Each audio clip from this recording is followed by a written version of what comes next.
Bom, anteontem eu tinha combinado uma live para falar sobre transparência junto com o Manuel Ricardo para candidato a prefeito pelo PCdoB. Mas deu um problema, eu sou meio analfabeto digital, não rolou e eu terminei fazendo a live sozinho.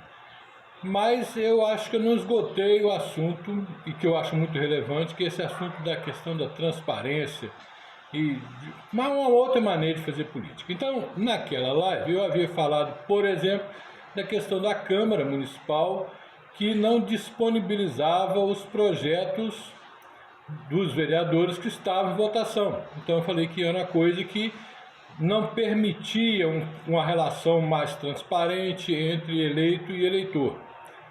Agora, é importante também a gente pensar que ter um determinado mecanismo ou instituto que permita, teoricamente, uma maior transparência, uma maior interação, não quer dizer que isso vá se realizar se as pessoas envolvidas não tiverem vontade política de que isso se realize. Por exemplo, hoje nós temos no portal da transparência os dados de todos os servidores públicos municipais, com cargo, com salário, vantagens que estão recebendo, tudo mais. Então todo vereador tem acesso a isso. E o que a gente observa?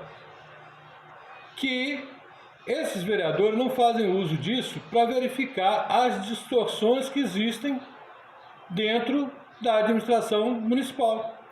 E quando eu estou falando de distorção, eu quero até fazer um alerta aqui. Eu não estou falando que a Prefeitura de Januária tenha excesso de servidores públicos, que é uma coisa que é muito comum as pessoas falarem de inchaço da máquina pública e que não é uma coisa verdadeira, né? Januária, pela população que tem, ela poderia ter, seguindo os parâmetros da média dos municípios brasileiros, ter uma quantidade até maior de servidores públicos.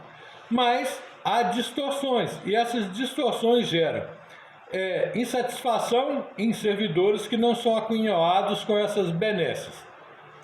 E mostram, às vezes, uma relação espúria entre vereadores e certos servidores que prestam, às vezes, serviços de natureza política a esses vereadores, tipo, podemos imaginar assim, alguma coisa, vou arrumar um atendimento prioritário na área de saúde para o fulano de tal, porque de interesse dele, porque tem um eleitor que precisa disso, ou alguma outra coisa desse tipo.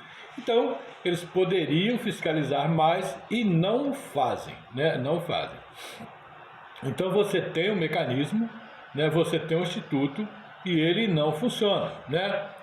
Uma outra coisa que a gente pode colocar, por exemplo, hoje a gente tem o Conselho Municipal de Educação, e que há participação de servidores públicos e participação da comunidade.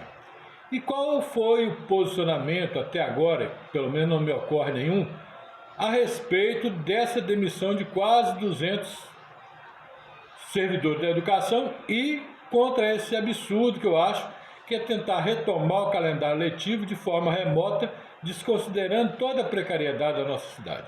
Cadê o Conselho Municipal de Educação? Posso estar errado, mas até agora não conheço nenhuma manifestação pública dele. Então, outra vez, você tem o Instituto e ele não funciona. E tem membros da comunidade lá.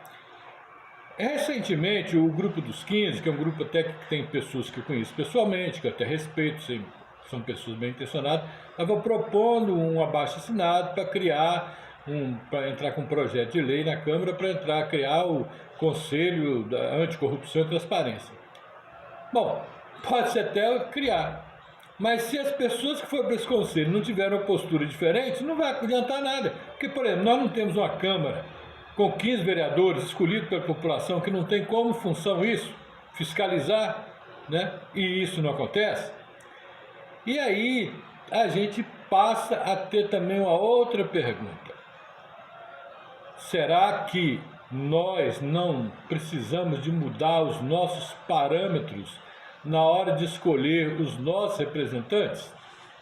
Observe, a atual Câmara, ela sofreu uma renovação de 80%. 80% dos vereadores são novos vereadores, né? Ou não estavam no exercício do mandato na legislatura anterior, né? Podem ter voltado agora. E será que a população está satisfeita com o desempenho deles? E será que agora vai se aproximando a outra eleição, os parâmetros que definem o voto do eleitor não precisam mudar? Né?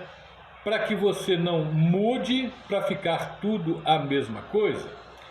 Então, vejamos, a transparência é uma coisa importante. Hoje, você tem muitas facilidades de propor mecanismos que aumentem essa transparência, mas não vai adiantar você criar os mecanismos, criar os institutos, se a população, se o eleitor também não fizer bom uso desses institutos e o eleitor também, né, não fizer bom uso do seu direito de escolha, tá certo?